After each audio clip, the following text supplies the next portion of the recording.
As I neared the stronghold's inner sanctum, a strange sensation crept over me. An indescribable feeling of displacement, a sense of vertigo, as reality itself appeared to warp and bend around me. The disturbance seemed to emanate from the sanctuary's furthest chapel. As I cautiously approached, the sense of dislocation intensified with each step. So this was the tomb of the beloved King William the Just, beatified here as the martyr and catalyst of Mobius's crusade. I was reminded of Cain's journey as a fledgling vampire, how Mobius coerced him to travel back in history and assassinate William, thus igniting a genocidal hatred of vampires among the citizens of Nosgoth. And here I discovered the source of the displacement. The Soul Reaver itself, laid out like a holy relic, and broken, apparently in the battle between William and Cain. I had not thought such a thing was possible, until, of course, Cain shattered the blade against me when he tried to strike me down. Thus the captive spirit inhabiting the Reaver was released, and binding itself to me, became my symbiotic weapon. And so the Reaver met its former self, still imprisoned in this corporeal shell. I watched, mesmerized, as the Wraith blade uncoiled itself and snaked down the length of the physical blade. Embracing its twin, its mirror self, the Reaver's long-dormant spirit was now fully aroused. And for the first time, I felt the true presence of this other entity, willful, ravenous, and deranged from thousands of years of imprisonment. The Reaver was now in command, and I, now merely its helpless host, felt my soul being leeched to restore the blade. But the Reaver knew better than to destroy its host, and just as I neared the brink of oblivion, the blade released its hold on me. As I recovered, I realized we were now bound together in a fragile alliance. The Reaver no longer merely my symbiotic weapon, but a sentient parasite competing for control. What have you done to me, Mobius? Is this your trap?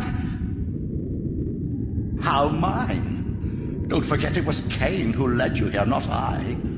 While you curse me, the only soul in Nosgoth ready to guide and assist you, Cain laughs at our folly and revels in your dismay. These blades, now coiled in sinister embrace, have inspired terror in the hearts of creatures far more durable than you, old man. Bound together as they are, I can only imagine what they could do to your soul's fragile shell. Raziel, I beg you to stay your hand. This was none of my doing. I have sought only to aid you in your righteous quest. Why, you're trembling, Mobius. Has your confidence abandoned you? You seem to have made a fatal error by leaving your precious staff behind. Is that where all your courage comes from? Listen to me, Raziel. You don't know what you're doing. I have taken an enormous risk by appearing here before you, so defenseless, yet eager to prove my good intentions. If there's anything left of the Seraphim in you, you won't do this. While you threaten me, your true enemy eludes you. Don't concern yourself with Cain, old man. He'll join you in hell soon enough. As you said, death comes for us all. Yes, the wheel of fate demands it. What did you say? The wheel of fate. The inexorable cycle of death and rebirth to which all men are compelled.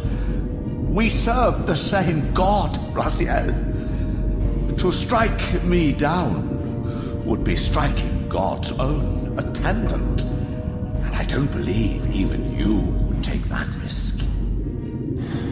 I tire of your games, Mobius.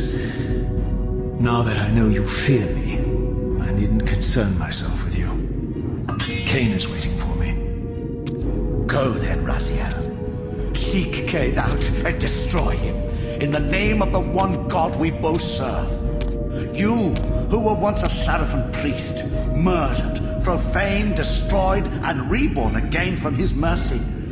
You are now most powerfully equipped to be his agent, his instrument of restoration and retribution. My own vengeance is motivation enough.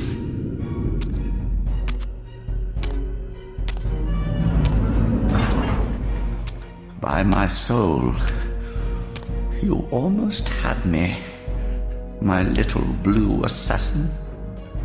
But that'll be the one and only chance you get. I assure you of that. I could now summon the blade at will, regardless of my strength. But once summoned, the blade's ravenous appetite could not be contained. It devoured the souls of its victims, and if I allowed it to become over-aroused, the Reaver would now turn its hunger on me.